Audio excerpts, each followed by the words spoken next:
Bonjour, c'est Ludovic, votre analyste indépendant, et voici mon analyse actualisée pour le pétrole basée sur l'indice WTI. Alors, semaine très intéressante et très volatile sur le pétrole. En effet, la semaine dernière, nous avons vu que cette tendance baissière pouvait en tout cas se propager et que nous allions tester dès le lundi, le support était ici situé à 87,59 $. Et un retour le bas du range haussier, qui est cette ligne oblique, était à attendre. En effet, dès lundi, eh bien, cette intersection entre le support et le bas du range haussier a été testée et le cours s'est stoppé sur ce niveau le lundi. Mardi, la tendance baissière a continué. On est passé sous le support des 87,6 $ par une petite bougie rouge. Continuité de la baisse, donc on pouvait craindre dès lors un retour potentiel vers les 80, tout en sachant ici une zone de support intermédiaire vers 24 $.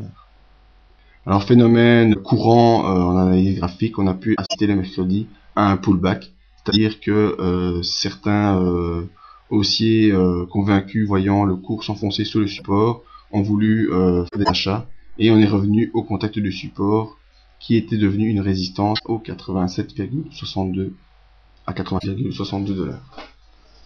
Alors après ce pullback qui n'est pas du tout un signal haussier, eh bien la baisse a repris de plus belle et on est reparti assez bas en allant rejoindre presque les 85 $. Alors là, mon avis, si j'avais fait cette analyse jeudi soir, ben, je vous aurais dit, là c'est clair, on est parti pour les tester au moins les 84 et prochainement, dans les prochaines semaines, les 80 $. Et puis surprise, le vendredi, ben, comme tout le monde, j'ai été pris contre-pied vendredi par cette grosse bougie verte qui est remontée jusqu'au support, qui a enfoncé le support, qui est retourné dans la zone de tendance haussière et a stoppé sa course sur la M20 située à 89,58 $. Et le cours en effet clôture à 89,57 $, donc juste sous la M20.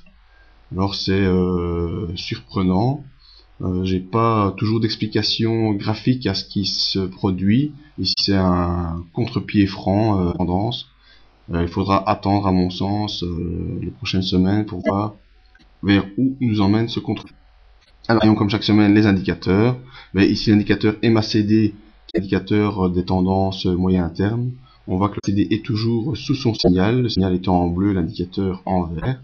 On a enfoncé la zone des zéros, ce qui nous montre normalement l'installation d'une tendance baissière moyen terme. Et on voit que suite à la séance de vendredi, l'indicateur a coupé sa baisse et se retourne violemment vers son signal.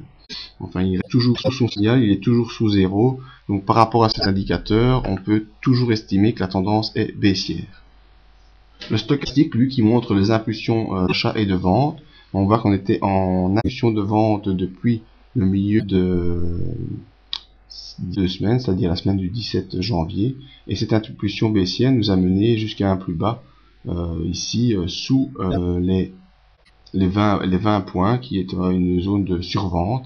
Et la séance de vendredi, le signal stochastique lui se retourne à la hausse, c'est-à-dire que le stochastique qui est en rouge repasse au-dessus de son signal qui est la ligne verte, et on voit que la ligne verte, la tendance baissière de la ligne verte se coupe aussi un peu. Il faudra attendre début de semaine prochaine pour voir si cette tendance, cette impulsion haussière peut ramener le cours vers les plus hauts. Alors graphiquement, on est sous une M20 qui est baissière, donc on est logiquement toujours en tendance baissière. Je suis pourtant assez surpris de cette grosse bougie verte ici, que je peux pas vraiment expliquer, c'est-à-dire que tout nous indiquait une poursuite de la baisse, et voilà, gros rebond lors de la séance de vendredi. Il faudra donc attendre, à mon sens, le début de séance de la semaine prochaine, pour voir si cette tendance haussière peut inverser la tendance baissière qui était en cours depuis une semaine et demie. Donc pour la semaine prochaine, je reste assez neutre. Tout ce que je peux vous indiquer, c'est qu'il faut surveiller si le cours est capable de repasser au-dessus de cette M20 qui semble être actuellement la résistance dynamique.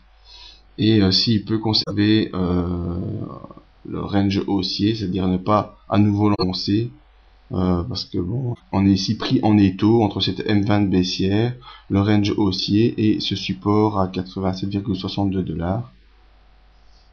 Donc la semaine prochaine sera une semaine attentiste pour moi, où j'aurai plutôt tendance à regarder ce que vont faire les cours du pétrole. Voilà, on peut pas toujours avoir un avis haussier ou baissier. Ici, graphiquement, il y a des divergences qui, à mon sens, ne me donnent pas de signal clair. Je me semblait qu'on était en tendance baissière, mais la séance de vendredi va remettre en question cette tendance. Il faudra donc attendre, à mon sens, le début de la semaine prochaine. Voilà, j'espère pouvoir vous avoir donné plus d'orientation par rapport au cours du pétrole. Je vous remercie de votre attention et pour me rejoindre sur le site pour ce d'analyse. Merci et à bientôt.